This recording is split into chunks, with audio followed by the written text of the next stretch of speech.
దేవుని నామమునకు మహిమ కలుగునుగాక. అనుదిన పరిశుద్ధ గ్రంథ పఠనం. అక్టోబర్ 23. ప్రార్థన. దయగల తండ్రి, కృపగల దేవ, పరిశుద్ధుడా, నీకు వందనాలు, స్తోత్రాలు. గడిచిన దినములు నీ కృపలో జ్ఞాపకం చేసుకుని మరి ఒక నూతన దినము మా జీవితాల్లో ప్రవేశపెట్టారు. మీకు వందనాలు ప్రభువా. ఈ దినం వాక్యం చదువుతుండగా నీ ఆత్మతో నింపి నడిపించండి. వాక్యం ద్వారా మాతో మాట్లాడండి. వినిన వాక్యం మా హృదయాల ఫలింపచేయమని యేసుక్రీస్తు అతి పరిశుద్ధ నామంలో అడిగి వేడుకొనిచున్నాం మా పరమ తండ్రి. ఆమెన్. లూకాసు వార్త 6-7 అధ్యాయములు. 6వ అధ్యాయము. ఒక విశ్రాంతి దినమున ఆయన పంట చేలలో బడి వెళ్ళుచుండగా ఆయన శిష్యులు వెన్నులు త్రుంచి చేతులతో నలుపుకొని తినుచుండిరి.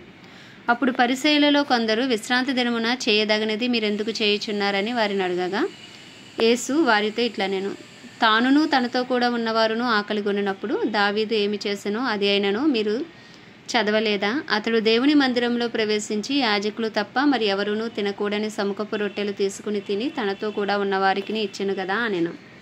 కాగా మనుష్య కుమారుడు విశ్రాంతి దినమునకును యజమానుడని వారితో చెప్పెను. మరి ఒక విశ్రాంతి దినమున ఆయన సమాజ మందిరంలోనికి వెళ్ళి బోధించుచున్నప్పుడు అక్కడ ఓచ కుడి చేయి గలవాడు ఒకడుండెను. శాస్త్రులను పరిసయ్యులను ఆయన మీద నేరము మోపవలనని విశ్రాంతి దినమున స్వస్థపరచునేమో అని ఆయనను కనిపెట్టుచుండిరి. అయితే ఆయన వారి ఆలోచనలు ఎరిగి ఓచ చేయగల వానితో నీవు లేచి మధ్య నిలువమని చెప్పగా వాడు లేచి నిలిచెను. అప్పుడు యేసు విశ్రాంతి దినమున మేలు చేయట ధర్మమా, కీడు చేయట ధర్మమా, ప్రాణ రక్షణ ధర్మమా, ప్రాణహత్య ధర్మమా అని మిమ్మును అడుగుచున్నానని వారితో చెప్పి వారిని అందరినీ చుట్టూ కలియజూచి నీ చెయ్యి చాపమని వానితో చెప్పెను. వాడు అలాగు చేయగానే వాని చెయ్యి బాగుపడెను. అప్పుడు వారు వెర్రి కోపంతో నిండుకొని యేసును ఏమి చేయుదమా అని ఒకనితో ఒకడు మాట్లాడుకొనిరి. ఆ దినముల యందు ఆయన ప్రార్థన చేయుటకు కొండకు వెళ్ళి దేవుని ప్రార్థించుటయందు రాత్రి గడిపెను. ఉదయమైనప్పుడు ఆయన తన శిష్యులను పిలిచి వారిలో 12 మందిని ఏర్పరిచి వారికి అపోస్తలులు అని పేరు పెట్టెను. వీరెవరనగా ఆయన ఎవనికి పేతురు అని మారు పేరు పెట్టెనో ఆ సీమోను, అతని సహోదరుడైన ఆంద్రెయ, యాకోబు, యోహాను, ఫిలిప్పు, బర్తలోమయి, మత్తయి, తోమా, అల్ఫయి కుమారుడైన యాకోబు, జెలోతే అనబడిన సీమోను, యాకోబు సహోదరుడైన యోధా, ద్రోహియగు ఇస్కరియోతు యోధా అనువారు.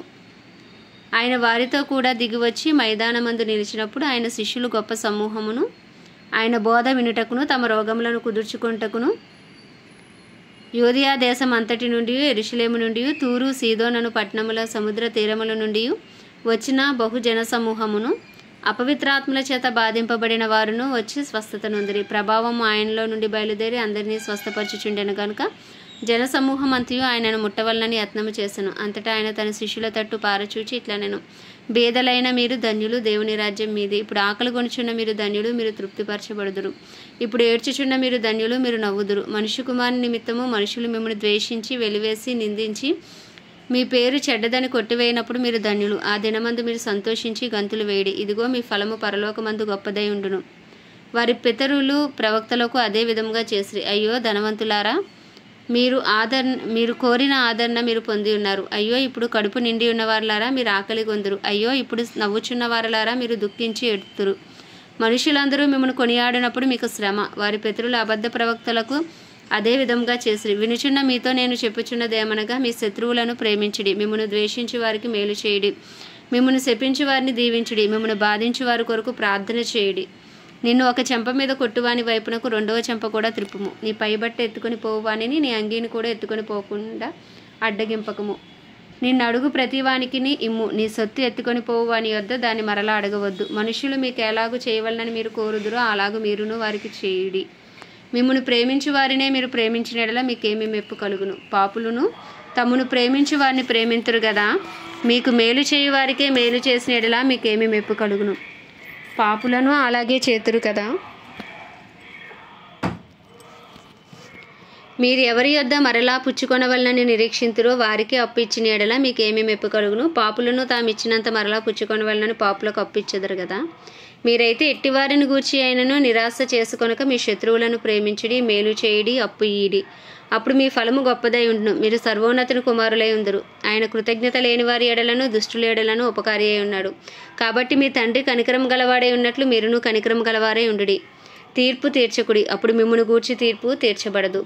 నేరము మోపకుడి, అప్పుడు మీ మీద నేరము మోపబడదు. క్షమించుడి, అప్పుడు మీరు క్షమించబడుదురు. ఇయుడి, అప్పుడు మీకు ఇయ్యబడును. అణచి కుదిలించి దిగజారునట్లు నిండు కొలతను మనుషులు మీ ఒడిలో కొలుతురు.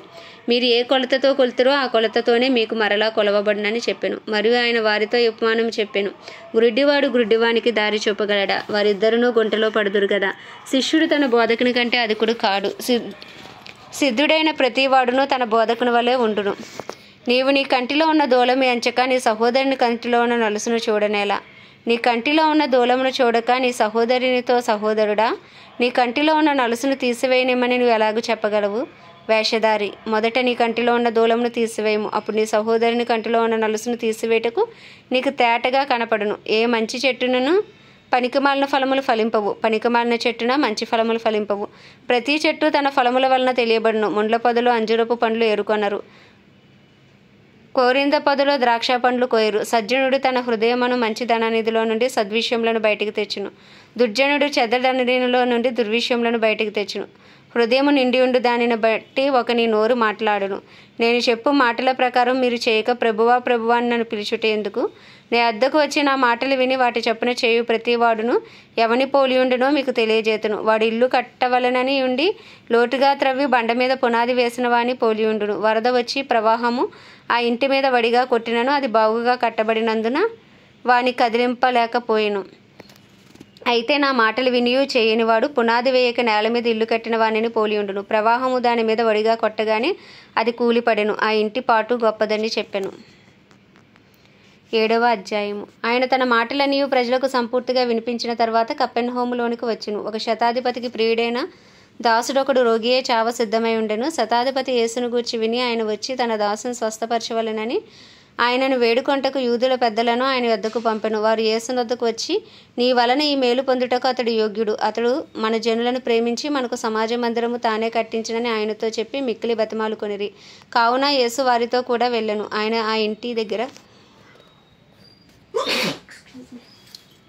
ఆ ఇంటి దగ్గరకు వచ్చినప్పుడు శతాధిపతి తన స్నేహితులను చూచి, మీరు ఆయన యొద్దకు వెళ్ళి, ప్రభువా, శ్రమ పుచ్చుకొనవద్దు, నీవు నా ఇంటిలోనికి వచ్చుటకు నేను పాత్రుడను కాను, అందుచేత నీ యొద్దకు వచ్చుటకు పాత్రుడనని నేను ఎంచుకొనలేదు. అయితే మాట మాత్రము సెలవిమ్ము, అప్పుడు నా దాసుడు స్వస్థపరచబడును. నేను సహా అధికారం నాకు లోబడిన వాడను, నా చేతి క్రిందను సైనికులు ఉన్నారు. నేను ఒకని పొమ్మంటే పొమ్మును, ఒకని రమ్మంటే వచ్చును. నా దాసుని చేయమంటే ఇది చేయనని నేను చెప్పినట్లు ఆయనతో చెప్పుడని వారితో పంపను. యేసు ఈ మాటలు విని అతని గురించి ఆశ్చర్యపడి తన వెంట వచ్చుచున్న జన సమూహము వైపు తిరిగి, ఇశ్రాయేలులో నేను ఇంత గొప్ప విశ్వాసము నేను చూడలేదని మీతో చెప్పుచున్నాను. నేను పంపబడిన వారు ఇంటికి తిరిగి వచ్చి ఆ దాసుడు స్వస్థుడై ఉండుట కనుగొనిరి. వెంటనే ఆయన నాయీనను ఒక ఊరికి వెళ్ళుచుండగా ఆయన శిష్యులను బహుజన సమూహమును ఆయనతో కూడా వెళ్ళుచుండిరి. ఆయన ఆ ఊరి గవని వద్దకు వచ్చినప్పుడు చనిపోయిన ఒకడు వెలుపలకు మోసుకుని పోబడుచుండెను. అతని తల్లికి అతడొక్కడే కుమారుడు, ఆమె విధవరాలు. ఆ ఊరి జనులు అనేకులు ఆమెతో కూడా ఉండిరి. ప్రభువు ఆమెను చూచి ఆమె ఎందుకు కనికరపడి 7వ వద్దని ఆమెతో చెప్పి దగ్గరకు వచ్చి పాడిన ముట్టగా మోయిచున్నవారు నిలిచిరి. ఆయన చిన్నవాడా, లెమ్మని నీతో చెప్పుచున్నాననగా ఆ చనిపోయిన వాడు లేచి కూర్చుండి మాట్లాడసాగాను. ఆయన అతనిని అతని తల్లికి అప్పగించెను. అందరూ భయక్రాంతులై, మనలో గొప్ప ప్రవక్త బయలుదేరి ఉన్నాడనియు దేవుడు తన ప్రజలకు దర్శనమును అనుగ్రహించి ఉన్నాడనియు దేవుని మహిమపరిచిరి. ఆయనను గూర్చిన ఈ సమాచారము యూదయందంతటను చుట్టుపట్ల ప్రదేశమందంతటను వ్యాపించెను. యోహాను శిష్యులు ఈ సంగతులన్నీ అతనికి తెలియజేసిరి. అంతటి యోహాను తన శిష్యుల్లో ఇద్దరిని పిలిచి, రాబోవాడవు నీవేనా? మేము మరి ఒకని కొరకు కనిపెట్టవలనా అని అడుగుటకు వారిని ప్రభువు వద్దకు పంపెను. ఆ మనుషులు ఆయన వద్దకు వచ్చి, రాబోవాడవు నీవేనా, లేక మరి ఒకని కొరకు మేము కనిపెట్టవలనా అని అడుగుటకు, బాప్తిసమిచ్చు యోహాను మమ్మను నీ వద్దకు పంపనని చెప్పిరి. ఆ గడిలోని ఆయన రోగములను, బాధలను, అపవిత్రాత్మలను గల అనేకులను స్వస్థపరిచి చాలామంది గుడ్డివారికి చూపు దయచేసెను. అప్పుడు ఆయన, మీరు వెళ్ళి కన్నవాటిని విన్నవాటిని యోహానుకు తెలుపుడి. గుడ్డివారు చూపు పొందుచున్నారు, కుంటివారు నడుచుచున్నారు, కుష్ఠరోగులు శుద్ధులగుచున్నారు, చెవిటివారు వినుచున్నారు, చనిపోయిన వారు లేపబడుచున్నారు, బీదలకు సువార్త ప్రకటింపబడుచున్నది. నా విషయమే అభ్యంతరపడని వాడు ధన్యుడని వారికి ఉత్తరమిచ్చెను. యోహాను దూతలు వెళ్ళిన తరువాత ఆయన యోహానును గూర్చి జనసమూహములతో ఇలాగ చెప్పసాగను, మీరేమి చూచుటకు అరణ్యంలోనికి వెళ్ళితిరి? గాలికి కదులుచున్న రెల్లునా? మరి ఏమి చూడ వెళ్ళితిరి?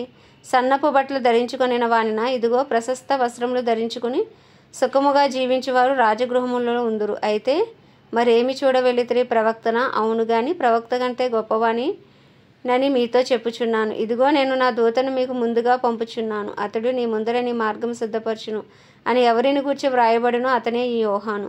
స్త్రీలు కనిన వారిలో యోహాను కంటే గొప్పవాడెవడునూ లేడు. అయినను దేవుని రాజ్యంలో అల్పుడైన వాడు అతని కంటే గొప్పవాడని మీతో చెప్పుచున్నాను. ప్రజలందరూ సుంకరులను యోహాను బోధ విని అతడిచ్చిన బాప్తిస్మం పొందిన వారే దేవుడు న్యాయవంతుడని ఒప్పుకొనిరి. కానీ పరిసయ్యులను ధర్మశాస్త్రోపదేశకులను అతని చేత బాప్తిస్మం పొందక తమ విషయమే దేవుని సంకల్పమును నిరాకరించిరి.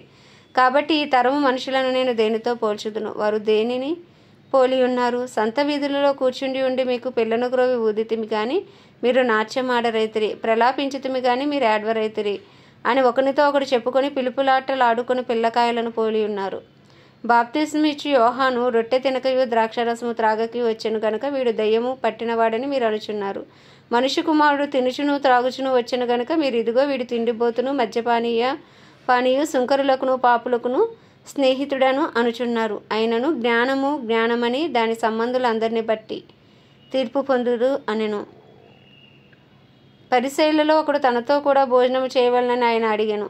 ఆయన పరిసయ్యుని ఇంటికి వెళ్ళి భోజన పంక్తిని కూర్చుండగా ఆ ఊరిలో ఉన్న పాపాత్మురాలైన ఒక స్త్రీ యేసు పరిసయ్యుని ఇంట భోజనమునకు కూర్చున్నాడని తెలుసుకొని ఒక బుడ్డిలో అత్తరు తీసుకుని వచ్చి వెనుక తట్టు ఆయన పాదముల యొద్ద నిలవబడి ఏడ్చుచు కన్నీళ్లతో ఆయన పాదములను తడిపి తన తల వెంట్రుకలతో తుడిచి ఆయన పాదములను ముద్దు పెట్టుకుని ఆ అత్తరు వాటికి పూసెను. ఆయనను పిలిచిన పరిసయ్యుడు అది చూచి ఈయన ప్రవక్త అయిన ఎడల తన్ను ముట్టుకొని ఈ స్త్రీ ఎవతయో ఎటువంటిదో ఎరిగి ఉండును, ఇది పాపాత్మురాలు అని తనలో తాను అనుకొనెను. అందుకు యేసు సీమోను, నీతో ఒక మాట చెప్పవలనని ఉన్నానని అతనితో అనగా అతడు బోధకుడా చెప్పమనెను. అప్పుడు యేసు అప్పు ఇచ్చి ఒకరికి 2 రుణస్థులుండిరి. వారిలో ఒకడు 500 దేనారములను మరి ఒకడు 50 దేనారములను అచ్చి ఉండిరి. ఆ అప్పు తీర్చుటకు వారి యొద్ద ఏమీ లేకపోయాను గనుక అతడు వారిద్దరిని క్షమించెను. కాబట్టి వీరిలో ఎవడు అతను ఎక్కువగా ప్రేమించినో చెప్పమని అడిగాను. అందుకు సీమోను, అతడు ఎవరిని ఎక్కువగా క్షమించినో వాడే అని నాకు తోచుచున్నదని చెప్పగా ఆయన, నీవు సరిగా యోచించితివని అతనితో చెప్పి ఆ స్త్రీ వైపు తిరిగి సీమోనుతో ఇట్లనెను, ఈ స్త్రీని చూచుచున్నావే, నేను నీ ఇంటిలోనికి రాగా నీవు నా పాదములకు నీళ్ళియలేదు కానీ ఈమె తన కన్నీళ్లతో నా పాదములను తడిపి తన తల వెంట్రుకలతో తుడిచెను. నీవు నన్ను ముద్దు పెట్టుకొనలేదు కానీ నేను లోపలికి వచ్చినప్పటి నుండి ఈమె నా పాదములు ముద్దు పెట్టుకొనుట మానలేదు. నీవు నూనెతో నా తల అంటలేదు కానీ ఈమె నా పాదములకు అత్తరు పూసెను. ఆమె విస్తారముగా ప్రేమించెను గనుక ఆమె యొక్క విస్తార పాపములు క్షమించబడినని నీతో చెప్పుచున్నాను.